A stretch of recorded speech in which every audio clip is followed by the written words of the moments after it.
Oh, you guys are lucky. I'm going to do the intro again. Welcome to the 11th Annual Transforming the Teaching and Learning Environment Virtual Conference presented by Northeastern State University. The session today is one of a whole bunch of sessions. So we have this Friday, the 14th, Valentine's Day. I'm Bob Hales. I'll be your moderator for this session. As a reminder, all of our sessions are closed caption. View the captions, so simply click on the closed caption icon on the toolbar at the bottom of the screen.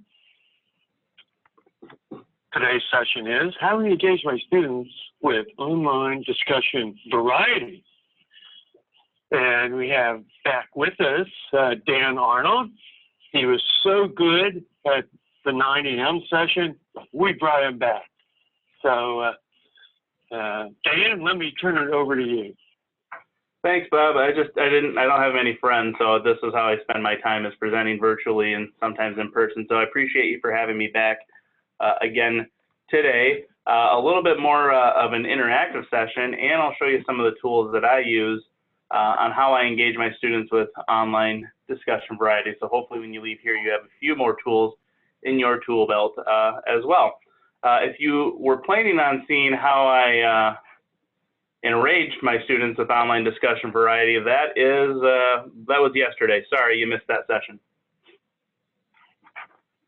As we're going through, we're going to cover some of the learning outcomes for today. We're going to look at some of the different examples and the variety of tools that I use and approaches that others have used and shared with me with online discussion forums.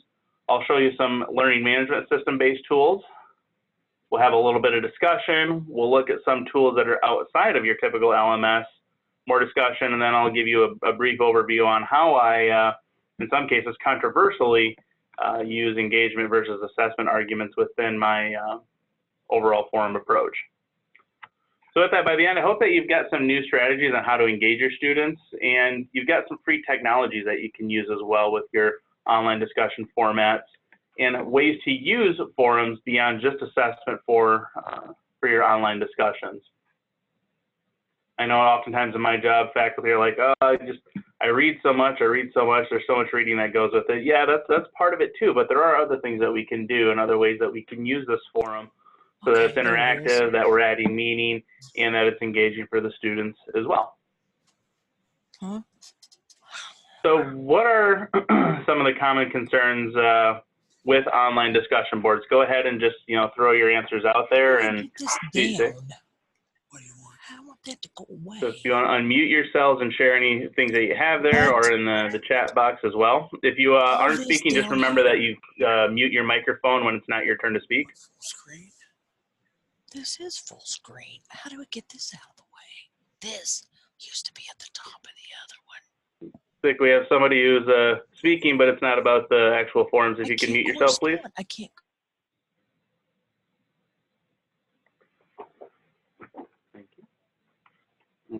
I know that some of the common concerns that I've often heard, or that I've seen, is that forums can be boring. It can be just a lot of text-based.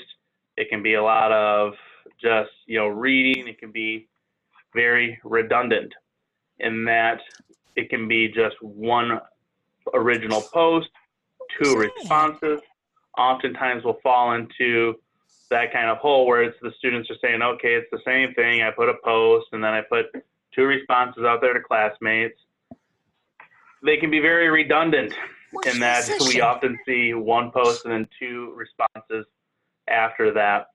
And that it's oftentimes it's not engaging. And students and faculty both have shared with me that it seems like it's just busy work, and that there's other ways that we could try and replicate those things that we do in in-class discussions that may work a little bit differently in an online format. So we want to be mindful of that kind of engagement when we're going through and creating forums as well. In the take forever to grade, I get that. There's a lot of reading that goes into that. And again, toward the end, I'll share some things that I do that really focus more on engagement and participation than, true assessment. So when I'm looking at forum variety, there's some questions that I need to answer. First thing is that what am I trying to do? Am I trying to push conversation further? maybe we had a robust class discussion and I want to continue that online. Do I want to set up the next class session? For example, I may have students answer a couple of questions online as part of a forum leading up to when we meet in class that week or the following week. And I use that information as a starting point for our conversations that day as well. Or am I simply looking to gather information? So any of those three use cases are valid ways to use the forum. I just do it a little bit slightly differently depending on what it is that I'm trying to do. I also have to ask, what tools do I need? Is the forum activity or discussion activity within my LMS, is that going to be enough to facilitate the conversation and do it in a way that adds meaning? Do I need to have a webcam? Do I need to bring in any external types of websites? So oftentimes, and you'll see as I start exploring some tools, I'll use combinations of websites and LMS tools to do the conversations, and sometimes I'll have them without using any of the LMS tools whatsoever. And then I ask myself, do I need a response? Do I need to respond to a student? Is this a case where it's an opportunity to fill in a knowledge gap, to highlight something that they've done? Does the class really need to respond? Again, that example where if I'm setting up class for the next session, I don't really want to push discussion within the online environment. I'm just using it to set up how we push the discussion in that digital environment. First, looking at some of the LMS-based tools, and I'll start jumping kind of back and forth from the presentation off to some websites to show you some examples here as well. Within the LMS that I primarily use, Moodle, there's different forum types. There's a standard forum, a Q&A forum, and then you can use group settings as well. In Desire to Learn, it may look like this. In Canvas, you may see other options. And then again, in My Friend Moodle, here's where you see, if you're a Blackboard user, I'm sorry I don't have Blackboard examples or any access to Blackboard for that as well. But using these different types of forums can have different impacts. The standard forum is going to be maybe something I would use on a standard, like, here's 2 questions I want you to ask, and then go ahead and respond to 1 or 2 of your classmates. What I have found with the Moodle question and answer forum, and you'll see on the D2L, it's the users must start a thread before they can reply and see others. I love this tool. In situations where I'm using the forum as a way to drive a case study throughout the week, I may have 3 questions that appear throughout the week, and students can't see what the other students have said until they've posted their own response. And what I've found from, say, compared to previous years, is that students start to repeat each other and say the same thing if they're given the opportunity to read 2, 3, 4 posts or see what other people have posted, because they don't necessarily always want to, say, push themselves to think differently or put their opinion out there. This just adds a little bit more, I say, honesty to it, and that students will respond the way they respond. They can go look at what their classmates have posted afterward and gain some different perspective that way. So I'll often use this as a way to get your initial thoughts out there and then use that to, say, add some perspective or some depth to what another classmate has said. Again, we're using that original post in a follow-up response type format, but we're doing it in a different way in that you have to say, this is what I thought. Now I have to apply what I thought critically to what somebody else said to add a little bit more depth to that as well. I also like to use the groups function quite often in forums. If we're just, say, each and every week, you can read, if you have 30 people in your class, or if it's larger than that, holy smokes. But if we're often tasked with reading everybody's posts and then going, finding some responses, or just picking a couple at random and responding to those, I like to break it into smaller groups. In my face-to-face classes, I'll have groups of 3, 4, 5, depending on how big the class is. We'll go off in different areas of the room or the building, have discussion, and then come back and bring it to the larger group. And you can certainly do that with online forums as well. Break them into smaller groups so that they can either see what all the other groups are saying, or just see what the people in their own group are saying and reply to them. Or you can use it as a basis for, say, everybody have this discussion off separately, then we'll meet in another discussion forum to debrief and talk about what we learned this week. So these are just some of the basic features that most LMS systems have, is that you can use the variety of options that are out there, test the waters a little bit, and just really leverage those to have a different type of forum each week that will keep them engaged.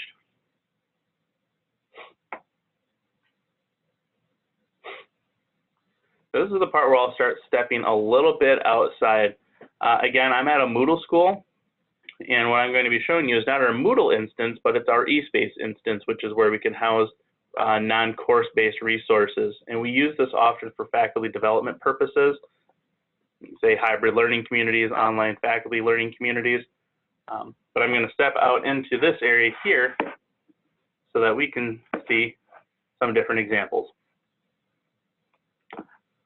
So we've got 4 examples here. If you were in the session earlier, you may recognize my colleague Christina Moore over there. I always tell everybody, if you don't have a Christina Moore on your campus, you really should get one. With the structured example, what are your experiences with hybrid teaching? This is fairly standard. You can have your post, unique subject line, and go right in through. So this is a little bit more common. This is typically what we see.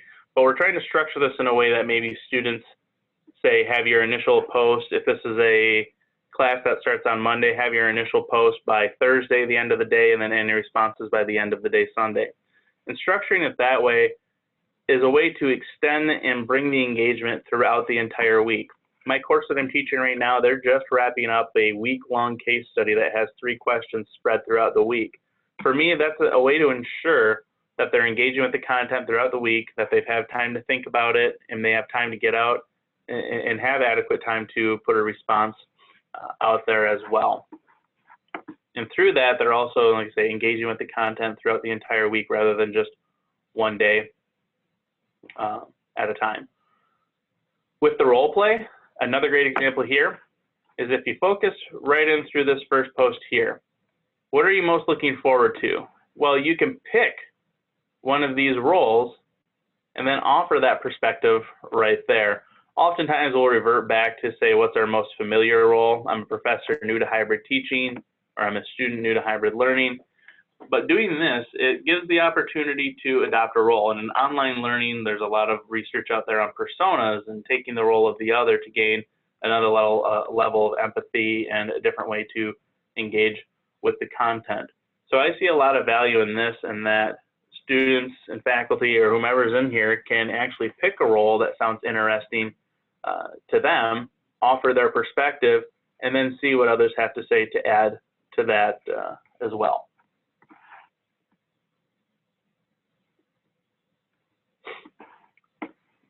The forced debate, somewhat similar to the role play,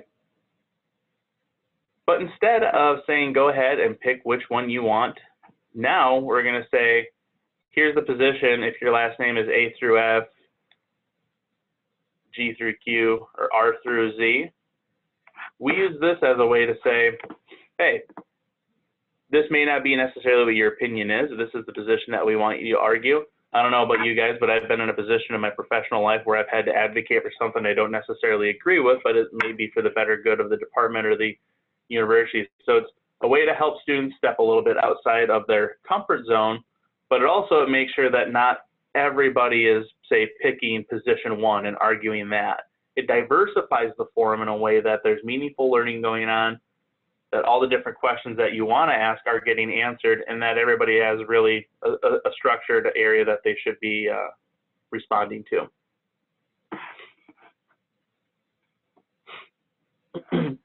And another example here, a scaffolded example. I am a big fan of this. The intent and the idea behind scaffolding is to build upon the learning throughout the week. So this one has 3 parts that you're doing. So you're talking about first planning your migration from, say, an on-campus course to an online course. This is going to be due by Monday. Now you have to create an online activity. So take something from that face-to-face course. Let's start molding it into an online activity and share a link out to that. That's going to be the part that's due by Thursday. And then we want to comment and review other people's ideas, get suggestions, see what kind of feedback they have for you throughout the week. So we're acquiring new skills, and we're pushing the idea again throughout the entire week, so that it's not just a matter of one shot and you're done, or say all forum posts and responses are due by Sunday at 11:59 p.m. It's forcing the students to engage throughout the week. I will say one caveat to this is that I oftentimes send multiple reminders throughout the week just to remind students, especially if it's an undergraduate course, to remind students that you have a post that's due, that's coming up. Make sure you're staying on top of this because they have multiple courses and lots of things going on too. And for me, it's worth the 5 to 10 minute investment per week to send out the reminders. So each of these strategies are very helpful. If we're going to start using multiple formats where you have multiple due dates, you're expecting different things to be done throughout the week, it's also good to be cognizant of the fact that you may want to remind students of that. And typically after a few weeks, 2-3 weeks, they're in the groove. They often know that, all right, the forum's not just one and done. It's going to be multiple times throughout the week that I have to be on top of this.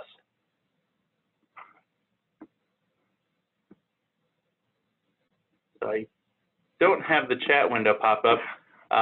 Moderator friend, are there any questions that have popped up or any comments that you would like me to address as I'm moving through?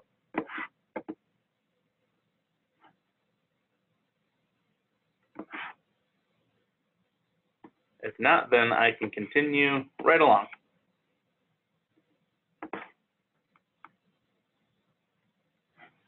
So looking at these, how can you incorporate some of these approaches into your classroom? And please feel free to unmute yourself, share some ideas and examples. This is where it gets to be really helpful because we hear some stories live from people on the ground, and it really adds to this if you could. So go ahead and unmute yourselves, and if you have anything that you'd want to share, please do.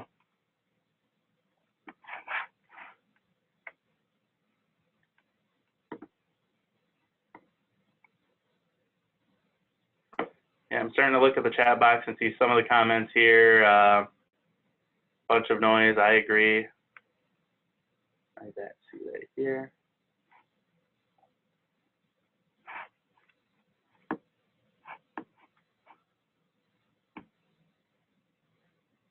Sometimes I hear, because I can throw a lot of information out there, that people will say, it's a lot to try and digest, it's a lot of information to put out there, and I totally agree. But if you can look at any one of these types of strategies and start to incorporate one, maybe 2 a semester, that's what starts pushing you down that rabbit hole, and that, hey, maybe there are more things I can do with this, with these forums rather than just the standard things that we normally see. So I'll keep pushing along a little bit, and if I'm going too slow, certainly please let me know.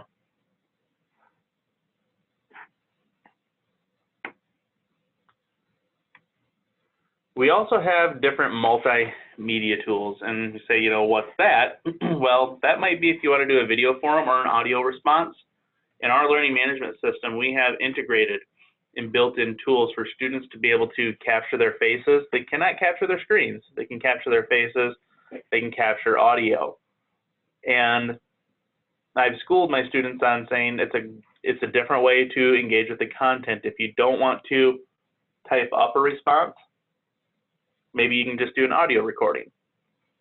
If you want to do a video recording, that's a great way for us to see, okay, what's your personality, your inflection, how are you saying these different things? A lot of that nonverbal communication that's lost if we just have only the written tool out there. For something like a video forum, I have also found a lot of value for a fully online course to do an introduction video, very brief, say 2 to 3 minutes, and introduce yourself, give some people some basic questions to answer. But I've also found a lot of power in it with just regular forums, and that students will often share 7, 8, 9, 10-minute posts when maybe they would have written something that would have taken 2 or 3 minutes, and you get a lot more depth and a lot better understanding of the person as well. So one of those unintended consequences of introducing the option for a video response or an audio response. And let me just click on this here. One thing that I have, and I can share this out in the chat window as well, it's just a quick reference for some of the different audio and recording options that we have. You can ask to see if there's something similar in your LMS as well.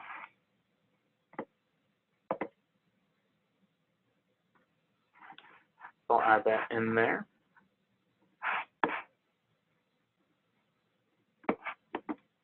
And as an example, I can show you one of my students who posted a video through Moodle.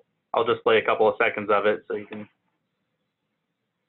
well, the audio doesn't want to come through. So I thought I would do another video post. I tried it last time and I think it worked out pretty well. So I'll cut it off there. That wasn't a plug for the videos, but it was a different way that she decided to engage. And I found that when students did this the first time, they were much more comfortable the second, third time. They were much more willing to go out on a limb and share themselves that way. And we see it with faculty and students all the time that, well, I don't like the way I sound or I don't like the way I look, which is okay. If you don't like the way you sound, you always have the option to type out a response. If you don't like the way you look on camera, you can do just an audio only type response.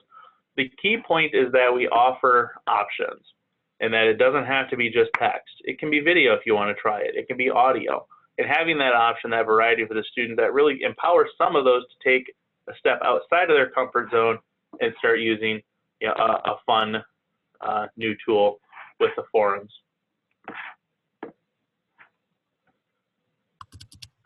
As I said, in Desire to Learn, I found it to be called the Insert Stuff, and you can take a video note, which is a pretty cool feature. In Moodle, it looks like this. It's actually a plugin called Poodle, which is kind of funny because when we talk about Poodle and Moodle, it can get a little sticky. And in Canvas, you have a record and upload media comment option within forums as well. Again, I'm sorry if you're a Blackboard user. I just don't have access to anything Blackboard right now, but I have to believe that there's some kind of option within Blackboard for you to be able to do some kind of video response. And it is a fun way. I'll often do it first and share with students that, hey, this is okay, or I'll use it in an announcement message to share my face and my computer screen with them as well. But I've often found that you're going to find some people who don't readily jump on this bandwagon, but those who do really offer a lot of depth and quality in their responses. Now for some non-LMS tools, a couple of websites here you'll want to write these ones down or jot them down for future use. One of my favorite free tools is Loom. You can use Loom to record your face. You can use it to record your computer screen. You can use it to record just your face, or you can use it to record just your computer screen. It's free. I believe there's a 10-minute, 15-minute cap on the length of the video, and it will only hold so many videos for so long for you. But oftentimes that's enough. And that students, if you want them to be able to say, share a website in their forum post, this is a good tool where they can record the video and download it as an MP4 or just share out the link to you. Just to give you an idea of what Loom looks like. It kicks back a lot of videos here because I've got some recorded. But this was an introductory video that I used to record my screen and face for the skills and behavioral approach lesson that we had very recently. Again, this is a free tool where you can get the link. And if you want people to share a video response to you in the forum, they can just copy this link and share the link out to you in their forum post. Weekly update video. So this video, you can see I've got my face in the small corner here. You can make that bigger when you're actually in recording Loom. But the important thing here is that people can see my face and they can see the computer screen that's going on there. So if you're going to do a video forum that would require them to possibly include their screen, this Loom is a great free tool to be able to do that. And again, being mindful to tell students that a 7, 8-minute response is fine, or a 5-minute response is fine, not to go too long with the videos if necessary. But again, a great free tool that anybody can use and start using now. There's not a lot of editing features in there. I don't want this to be mistaken as, say, a lecture capture tool or a high quality video production product. You can essentially trim the front and the back parts of the video and just say which parts you don't want to include in there. You can download the video and put it into a video editing software that would allow you more robust features. But I like to call this my quick and dirty option, and then I can just click the Loom button down here on my computer. It will pull up a recorder, and then I can start recording my face and my video and get to it. But for more in-depth instructional videos that may require a transcript or a caption, we would want to use a video editing software for that.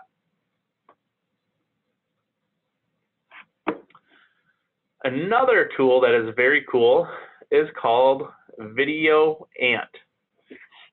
This is a free tool. It was developed at the University of Minnesota, and they were gracious enough to share it out. It is a way to have forum discussions where you're annotating over top of a video. It does require that you have a Gmail, a Facebook, or an existing Twitter account to log in. At Oakland University, we're a Gmail school, so I just say use your Oakland University email account to sign up. I tend to shy away from saying using a Facebook or a Twitter account, but if a student wants to do that, that's fine. The more important thing is that we want to be able to see, who a person is when they're responding. If I log into or click on VideoAnt here,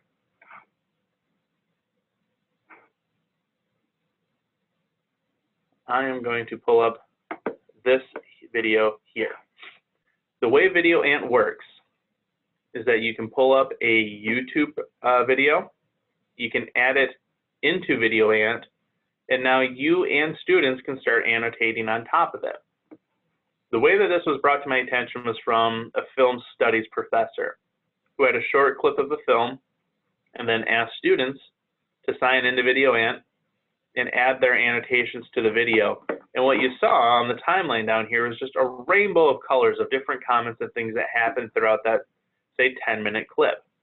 In this case, I had a TED Talk on cultural intelligence, and then I added 3 questions throughout the annotation. They call it VideoAnt for video annotation.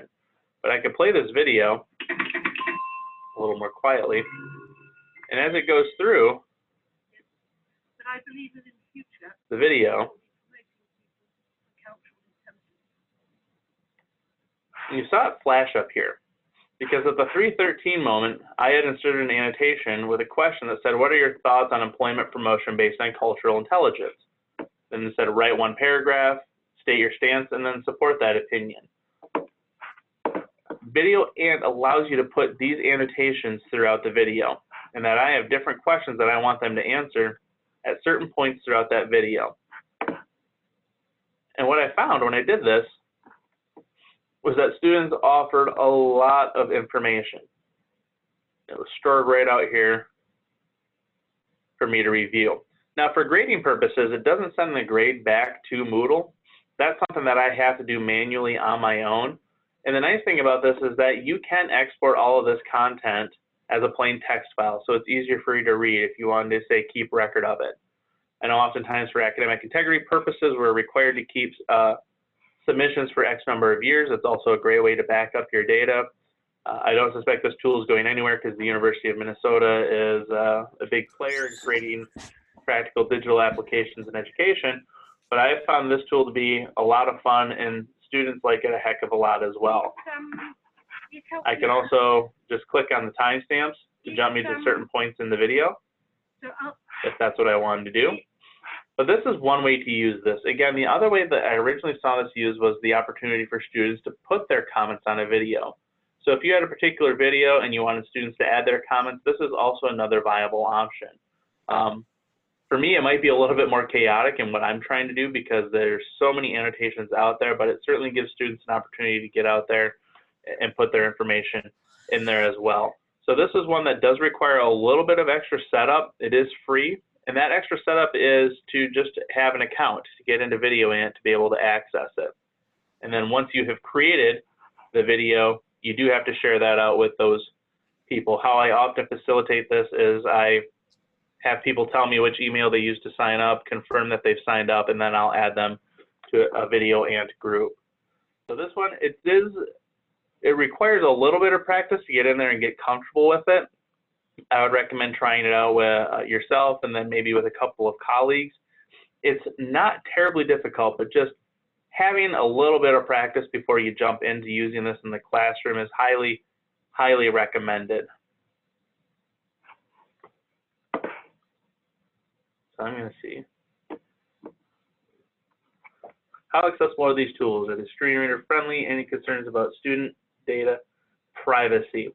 I'm going to talk about the data privacy question first. Data privacy, since this is gated, it is password protected, you can toggle the settings within a video and to say that you want it to be public and anybody could comment on it, or that you want it to be private and that only those with access have access to it. So thank you for mentioning that. That's the point I mentioned to my students when we use this, is that only the class will see your information, just like if it were a standard forum within the learning management system.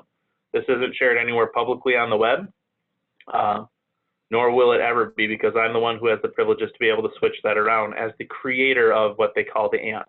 So if I added anybody to it to be able to add annotations, they cannot toggle the privacy settings. So that's done entirely by me. For screen reading options, I haven't tested this, but since it's already clickable and navigable using the keyboard, I'm willing to bet that the screen reader would be able to jump through here as well. That's just a guess. It's a great question. I don't have the final answer for you.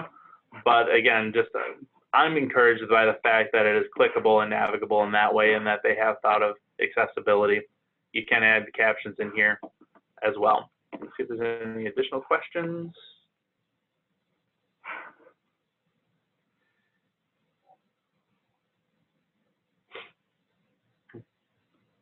Oh, thank you. I'm glad you're liking the ANT and the discussion forums. Appreciate that feedback. So I'm going to jump back over to the presentation here.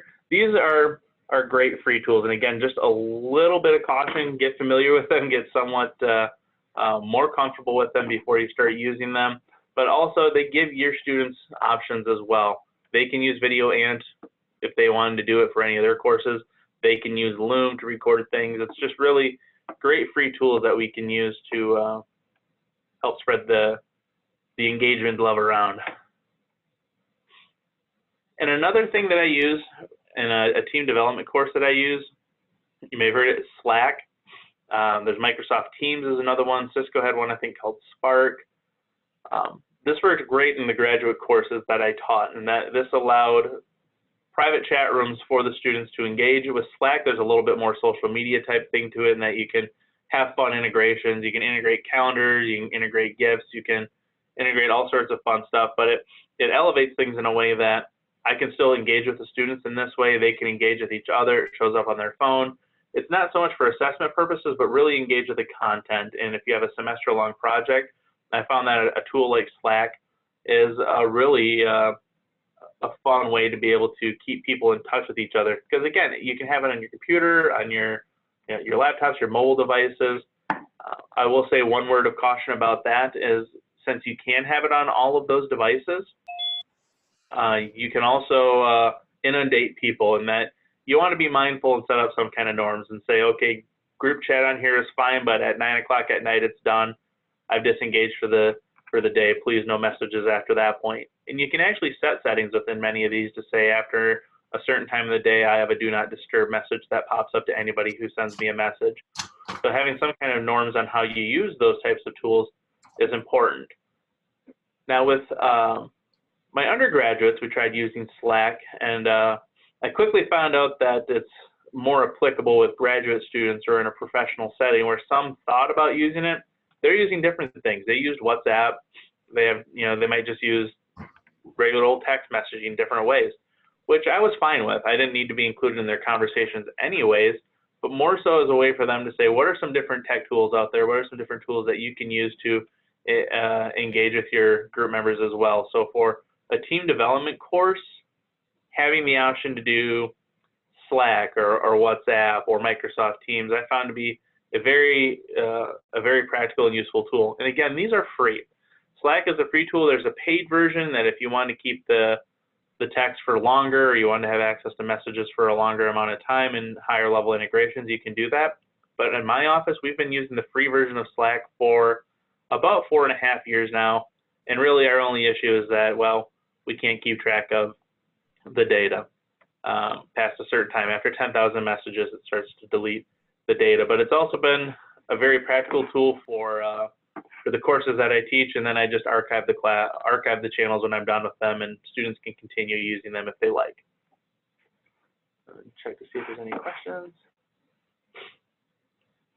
Yeah, so we have a lot of faculty who use the Slack channel. Students really like it. I know our School of Medicine is exploring possibly using Slack for the different years of groups to just use that as a way to kind of try and meet people where they're at technology-wise to send announcements out. So there's some application, some use for that as well. Again, it's a free tool for you to try out. We've used it in our office with great success. If you want to use it with, say, I've also used it on research teams that I've been a part of, and it's a great way to keep in touch and to engage people quite a bit as well. But again, the importance of having some kind of norm and to say I'm not answering messages after this point, so on and so forth, is also important in having a positive experience there as well. So we want to throw some things in the chat box about how you can incorporate these tools into your classroom. I think that's a good place to share some of this information and see what comes through. So if you want to unmute yourself, or if you want to toss some items in the chat window on different ways that you could potentially incorporate some of these tools, and may be helpful for some of our other participants to get some ideas on that as well.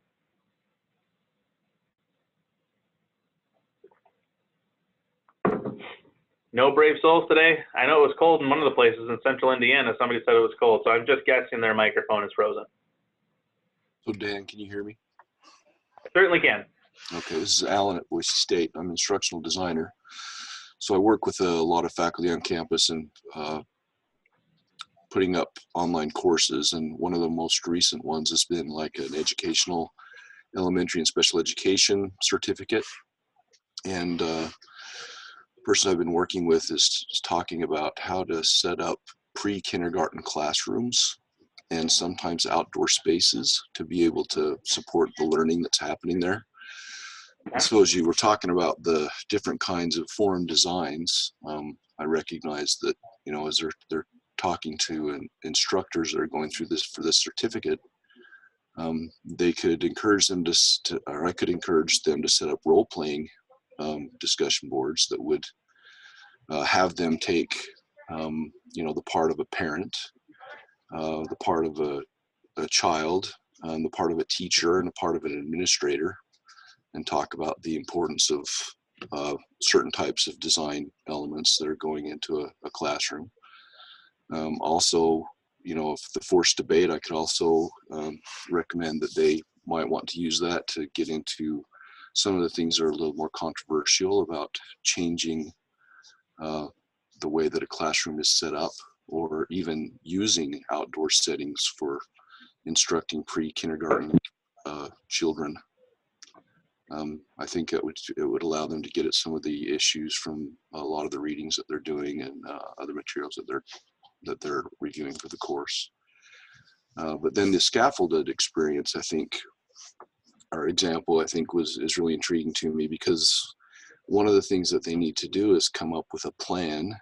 One of the exercises the instructor wanted them to do is to come up with a plan for implementing some changes in the design to a classroom that could then be given to the administration of the school. And so setting up that scaffolded experience for each of them, where the instructor would ask for this part of the plan to be brought in at this time of the semester, like, you know, split it out to 2 or 3 different times, so that the time they got to the end of the course, they had gone through and put that plan together so that it could just be checked off and implemented or sent off to the administrator after that point. I thought that would be a valuable use of discussion boards in those areas.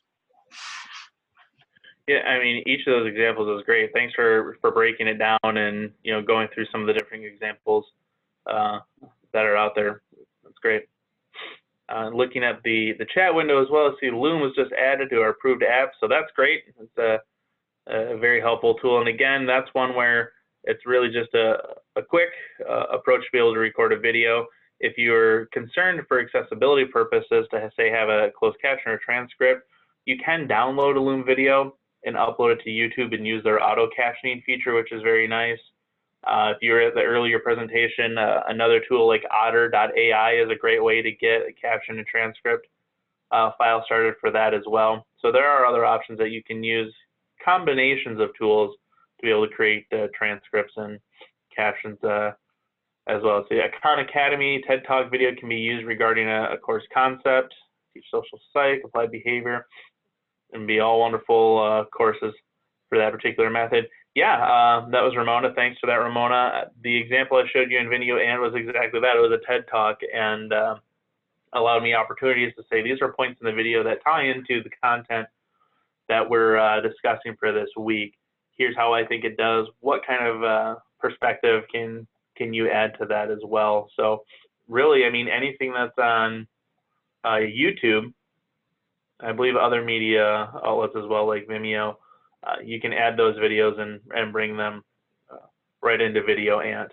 And again, just to emphasize on that, you can toggle the privacy settings so that only the people who you want to see the video can see the video. That's the importance of having them sign up for an account and not using, say, a handle like, you know, Go Sooners 52. Like, I don't know who that is. We need to know what your name is, and being very clear about that is important. And again, this is one of those tools. It's not difficult. Just a little bit of practice goes a long way with that as well. So I will toggle back to the presentation. Now, when we talk about engagement versus assessment, for me, engagement, I'm using it to start classroom conversations or continue the conversations, applying and building knowledge and sharing resources. That's what we often do in class, face-to-face, but you can see each other. In the forums, you don't always get to see each other. It's not, say, that live synchronous type of action. And for me, it's not during lectures, I am looking to see who's participating and trying to draw out maybe those who aren't as willing to speak up in class, if I can find ways to engage them as well. But I'm not necessarily thinking of the, you know, our in-class discussion as like, how am I going to assess this person based on, you know, the amount they talked, for example. So for assessment purposes, I'm using this often as a way to give informal acknowledgement. For example, if I have somebody who contributed something that was a good starting point for a conversation we had in class that day, I'll be like, you know, Robert had a really good point in our forums. If you didn't catch that, make sure you take a look and see what he had to say. But here's, you know, the spirit of that. Or, hey, you know, Rebecca, do you want to share what you had in the post? It's a way to acknowledge students, even quietly walking by and just saying, hey, you know, I really liked your post. I thought that was spot on. Keep up the good work. That kind of informal acknowledgement can go a long way toward a student investing in the course, in the content, and just that they were given some kind of recognition, whether it was one-on-one or if it was, you know, in front of the whole class. It's a great way to acknowledge students and the contributions they're making to class, because we'll do that oftentimes in a face-to-face discussion. Just say, you know, that was a great point, and here's another thing to consider. You can also use that same type of approach within the forums. Filling in knowledge gaps is another thing. Moodle just recently added a feature where you can reply privately if you want to be tactful about it. But you can also use it as a way to say, well, you know, you got all 3 of the 4 points you included in your response. Here's the one thing that you may want to consider, or here's how I can add to that as well. So it's a great way to fill in knowledge gaps. But then I also get recognition. Within Moodle, I can pin forum posts. And throughout the semester, I'll do maybe 1 or 2 or 3 per week.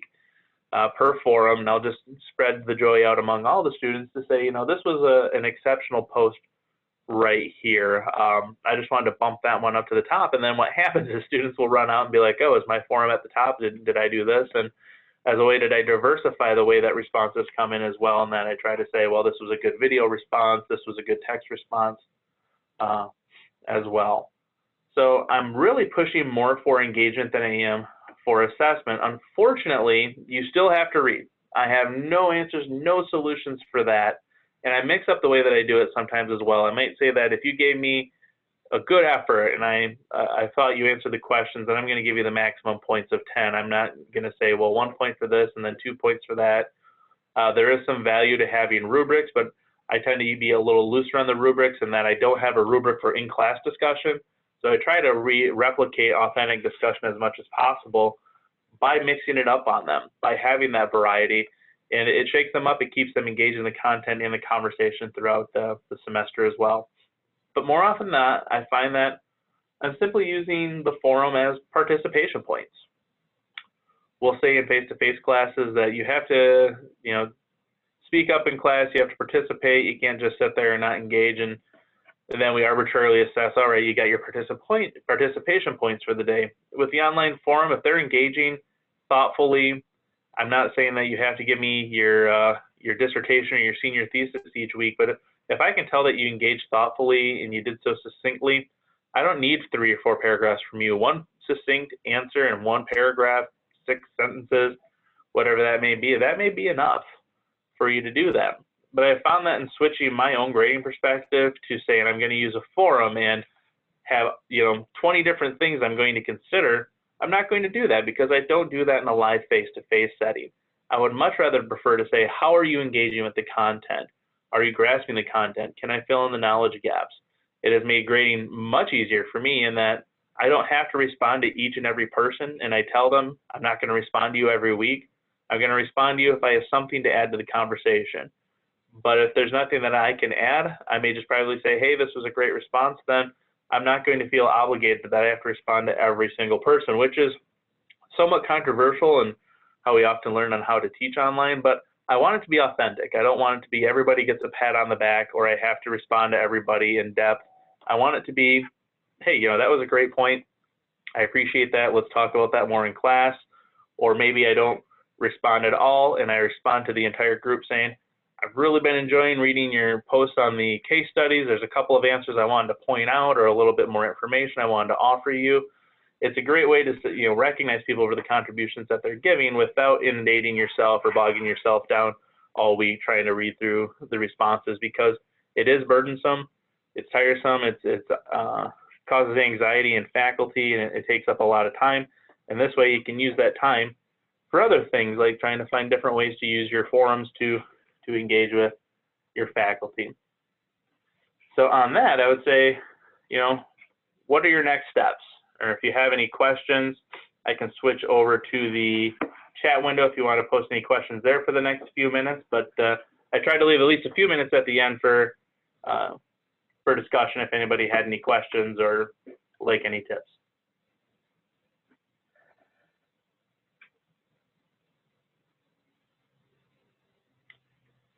Do I have any tips for encouraging students to post a video introduction when it's optional? I find participation to be pretty low. I don't have any tips. I don't say you're going to get any extra points. This is totally on you, but if you want to step outside of your comfort zone, offer a video response. I try to mimic the behavior that I want to see. So when I post messages, I'll often do it as a video forum post. I don't have anything to say, hey, go and do this, make it absolutely, especially when it's optional, it's hard to push students to do that. And I would agree, I do find it to be pretty low, but those who do get in on it, all of a sudden you start to see other people in their discussion groups like, hey, maybe I'll try it out.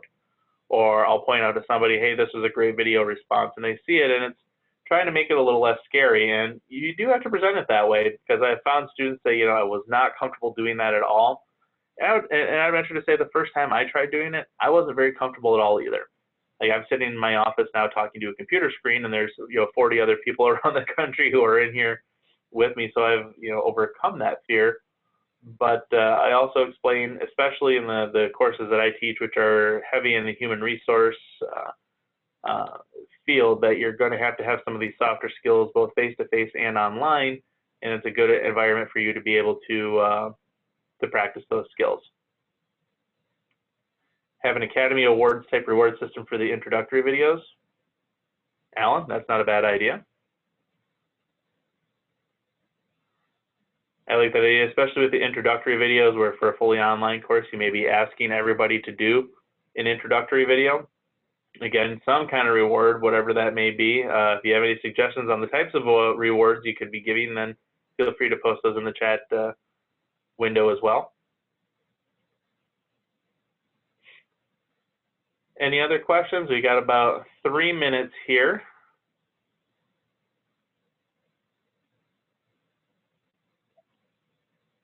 If there aren't any additional questions, I could hand the control back over to Bob if he's ready.